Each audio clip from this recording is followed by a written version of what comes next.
হঠাৎ করে প্রচণ্ড বেগে ঝড় চলে আসছে আমাদের এখানে। বৃষ্টির মধ্যে বাইরে গেছিলাম স্কুলে মেয়েকে আনতে, একদম ভিজে ভিজে অবস্থা খুবই খারাপ। দেখেন গাছপালা লন্ড ভন্ড করে দিচ্ছে হঠাৎ বৃষ্টি। আর কয়েকদিন রাত থেকে প্রচণ্ড জোরে আপনার হচ্ছিল, গরম যাচ্ছিল। বৃষ্টিটা যে ভালোই হয়েছে অবশ্য, হঠাৎ করে বৃষ্টি চলে আসায় বাইরে জানালা খোলা যাচ্ছে না। দেখেন ভিতরে পানি চলে আসতেছে, অনেক অনেক বৃষ্টি হচ্ছে, অনেক ভালোই লাগে হঠাৎ করে বৃষ্টি আসলে। বৃষ্টির ওয়েদার জানালার ভিতর দিয়ে দেখতেও ভালো লাগতেছে। আবার জানালা খুললাম, দেখেন কি পরিবেশ, ভালোই লাগে। ঝড় বৃষ্টি মানুষের বাড়ি ঘর কি অবস্থা দেখেন করে রাখছে, ঝড় তুফান দেখার মতো।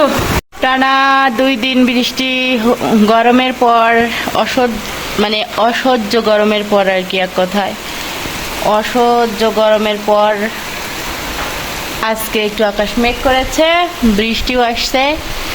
দেখা যাক, কালকে রাত্রেও একটু বাতাস উঠছিল। কি পরিমাণে ঠান্ডা নামাইতে পারে এই বৃষ্টি, এত পরিমাণে গরম। এখন যে বৃষ্টি হচ্ছে তার পরিবারেও গরম কমতেছে না। আপনাদের এলাকায় কি রকম গরমের অবস্থা অবশ্যই কমেন্ট করে জানাবেন। আমাদের তো বাসায় থাকা যাচ্ছে না গরমে, এই তো বাসার পরিবেশ, বাসার বাইরে, বাসার দেখাচ্ছি। এই গরমে অতিষ্ঠ মানুষ, জনজীবন একদম অতিষ্ঠ হয়ে গেছে গরমে।